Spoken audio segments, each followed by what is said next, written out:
ব্যাপারটা কি হাসিটাকে সরাতে হবে। মেয়ার বউ বলে এত না বললেও পারতা, কেন এত বলো? এইটুক ছাড়া আর কোনো জব জন বেশি কিছু বলে আমি বাথরুমে ঢুকে যাই, ওদের মতো আর বলতে থাকে, একসময় টায়ার্ড হয়ে যায় আর কিছু বলে না। স্বাধীনভাবে বলতে পারি কিন্তু ভাই, দীর্ঘদিন পত্রিকায় চাকরি করেছি, টেলিভিশনে চাকরি করেছি, অনলাইনে চাকরি করেছি, তো ওগুলো আজকাল আর কেউ অত মন দিয়ে দেখে না, কিন্তু সোশ্যাল মিডিয়াটা দেখে। যে কারণে আমি চাকরি বাকরি ছেড়ে দিয়ে আমি নিজেও সোশ্যাল মিডিয়া করি, আমি একটা ইউটিউব চ্যানেল করি, এবং আমি মনে করি আমি খুব ভালো আছি এবং স্বাধীনভাবে কথা বলতে পারি, কারো কাছে জবাব দিয়ে করতে হয় না। যেমন এখানে প্রিন্স ভাই, উনিও আমার মতো স্বাধীন না কিন্তু, কারণ ওনাকে তার পার্টিতে যে জবাব দিয়ে করতে হয়। যে কেন বলছেন? মান্না ভাই স্বাধীন না, আমি স্বাধীন। আমি একমাত্র আমার বউর কাছে জবাব দিয়ে করি আর মেয়ের কাছে জবাব দিয়ে করি। মেয়ে আর বউ বলে এত না বললেও পারতা, কেন এত বলো? এইটুক ছাড়া আর কোনো জব জন বেশি কিছু বলে আমি বাথরুমে ঢুকে যাই, ওদের মতো আর বলতে থাকে, একসময় টায়ার্ড হয়ে যায় আর কিছু বলে না, মানে নিছে যে এটা এরকম করবে। কাজে আমি স্বাধীনভাবে বলতে পারি কিন্তু ভাই। আমি এটা দেখেন, আপনার শিরোনামটা কি? শিরোনামটা হলো জুলাই আগস্টের গণ অভ্যুত্থান ও প্রবাসীদের ভূমিকা। আমি আসলে ভাবতেছিলাম যে আসলে প্রবাসীদের ভূমিকা মানে এটা কি? গণ অভ্যুত্থানের ভূমিকা নাকি গণ অভ্যুত্থানের পরের ভূমিকা? আমি যদি গণ অভ্যুত্থানের ভূমিকা বলি, যে গণ অভ্যুত্থানে তারা কী ভূমিকা রেখেছে, আমি বলবো আমাদের প্রবাসীরা এক্সিলেন্ট ভূমিকা রেখেছেন।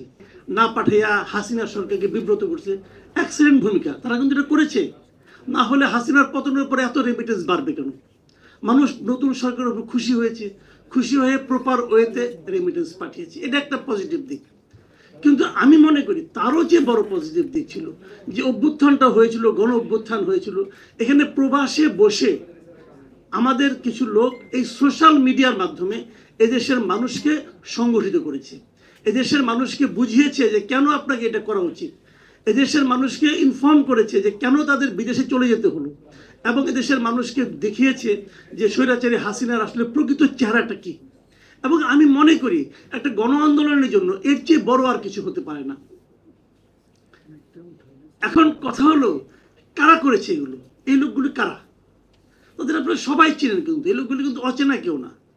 এই পিনাকি ভট্টাচার্য, ইলিয়াস হোসেন, কনক সরোয়ার, আমি 2-3টা নাম বললাম আর কি, আরও এরকম অনেক নাম কিন্তু আছে। এরা কিন্তু এখন এদের অনেককে হয়তো আমিও ব্যক্তিগতভাবে অতটা পছন্দ করি না, কিন্তু আমার পছন্দ না পছন্দ কিছু যায় আসে না। এরা মানুষকে ঐক্যবদ্ধ করতে পেরেছে কিনা, দ্যাট ইজ দ্য পয়েন্ট। এবং একটা কমন ইস্যুতে, একটা কমন ব্যাপার থেকে হাসিটাকে সরাতে হবে, এই ইস্যুতে তারা সক্রিয় ছিল কিনা, তারা মানুষের মধ্যে সেই চিন্তাটা জাগ্রত করতে পেরেছিল কিনা, দ্যাট ইজ দ্য পয়েন্ট।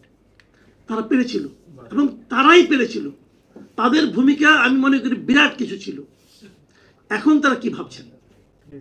এখনো তাদেরকে আপনারা দেখেন, তারা কি আমাদের বর্তমান সরকারের কর্মকাণ্ড নিয়ে হ্যাপি?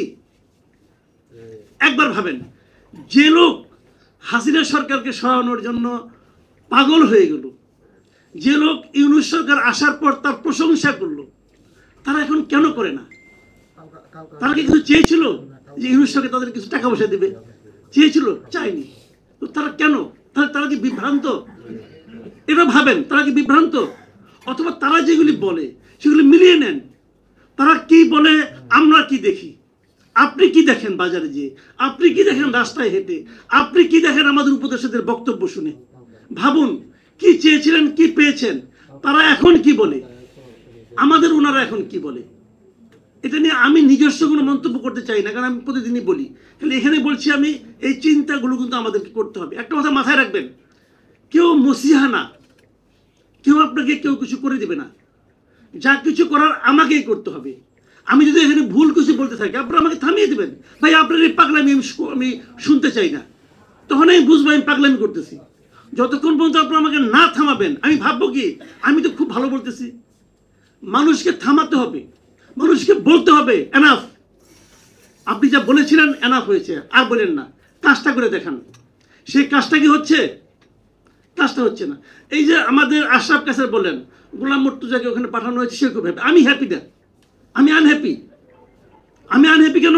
আমি গোলাম মুর্তজার মতো একজন সরব সাংবাদিককে বাংলাদেশ থেকে হারাবো। গোলাম মুর্তজা কিন্তু কাউকে তেল দিয়ে চলে না রে ভাই। আমি তাকে দেখেছি, সরকার কোনো সমস্যা করেছে সেটা প্রতিবাদ করেছে। আগামীতে যেই সরকারে থাকুক, সে কে, ABCD যেই থাকুক, সে প্রতিবাদ করতো। সে আমেরিকায় যে প্রতিবাদ করতে পারবে? পারবে না। তার সেই সরব আমি দেখতে পারবো? আমি সাংবাদিক গোলাম মুর্তজাকে হারালাম, আমি এটা হারাতে চাই না। এবং যখন একটা পলিটিক্যাল গভর্নমেন্ট আসবে তখন কি হবে? আবার তার পলিটিক্যাল লোক, ওনার অযোগ্যতার কারণে না, কিন্তু নিজের লোকটাকে ওখানে ঢোকানোর জন্য মুর্তজাকে ফিরে আসতে হবে। তখন সবাই বললো আপনি তো ওই দলের হয়ে, আপনি ওই চাকরি করেছেন, ওই সুবিধা নিয়েছেন, এখন আবার বলেন কেন, কথা বলেন কেন? এই যে বিষয়গুলো, এগুলো কিন্তু মাথায় রাখতে হবে ভাই। কথা একটাই, পৃথিবীর অন্য সকল প্রাণীর সঙ্গে মানুষের পার্থক্য হলো মানুষ কথা বলতে পারে।